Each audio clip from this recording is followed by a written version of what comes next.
प्रधानमंत्री नरेंद्र मोदी ने अयोध्या से भय और प्रीत के जिस रिश्ते की बात की, वो दरअसल हमारे दुश्मन देशों के लिए एक संकेत है तो मित्र देशों के लिए एक संदेश भी है। लेकिन सबसे बढ़कर यह चेतावनी है हमारे 3 पड़ोसियों के लिए, पाकिस्तान, चीन और नेपाल, जो कि दुश्मन बनना चाहता है।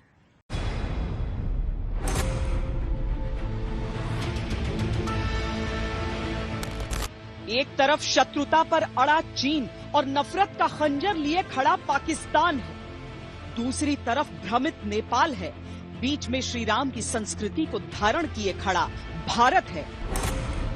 विनम्रता और विनय के दिन पीछे छूट चुके हैं, अब प्रीत के लिए शत्रु खेमे में भय का समय है। माता की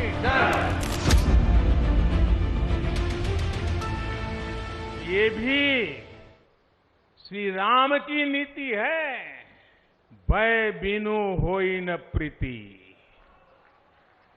इसलिए हमारा देश जितना ताकतवर होगा, उतनी ही प्रीति और शांति भी बनी रहेगी।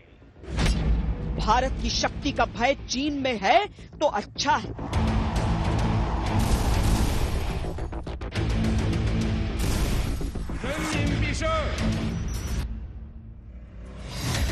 भारत के सामर्थ्य का भय पाकिस्तान में है तो अच्छा है।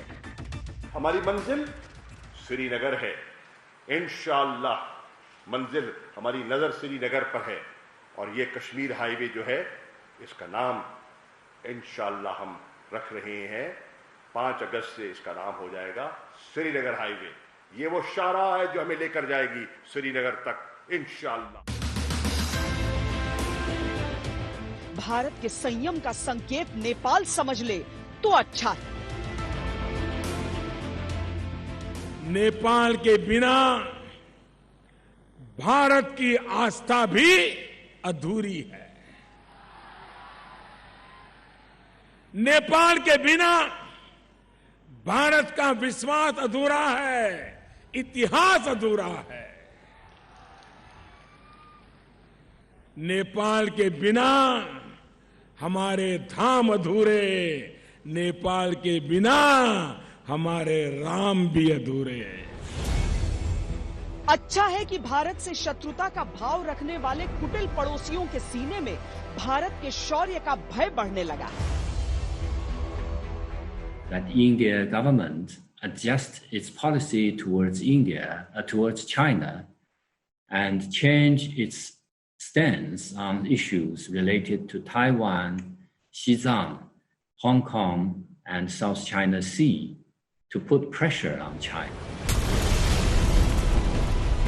अच्छा है कि भारत को परमाणु बम और जंग की रोज धमकी देने वाले दुश्मनों की जुबान लड़खड़ाने लगी। हम मिलिट्री सोल्यूशन पे नहीं मानते, हम पॉलिटिकल सोल्यूशन पे मानते हैं। हम, जिस तरह मैं कहता हूं कि यूनाइटेड नेशंस को हम बार बार याद करवाएंगे कि आपका एक वादा था जो आपने पूरा नहीं किया, और इंशाअल्लाह ये हमारी जद्दोजहद रहेगी, हमेशा के लिए रहेगी। जब तक मैं जिंदा हूं रहेगी, सारे पाकिस्तानी इसके लिए जद्दोजहद करें, जिस तरह के कश्मीर के लोग कितनी कुर्बानियां दे रहे हैं अपनी आज़ादी के लिए। और मुझे अल्लाह पे यकीन है कि इंशाअल्लाह हम इस मंजिल पे एक दिन पहुंच जाएंगे। दुश्मन की आंखों का ये डर अच्छा है, क्योंकि ये डर ही अब स्वाभिमान के सम्मान, संप्रभुता की रक्षा और शांति स्थापना की नई शर्त है। शत्रु शक्ति की ही भाषा समझता है, तो अब शक्ति के उपासक देश भारत ने शक्ति को ही साध लिया है। भय बिन हो न प्रीत, तो देश को अगर प्रीति के मर्म को समझना और बढ़ाना है तो देश को मजबूत भी बनना पड़ेगा। क्षमा शोभती उस भुजंग को जिसके पास गरल हो। हाँ, ये तो प्रभु राम का आशीर्वाद है कि समाज को, देश को मजबूत भी होना चाहिए।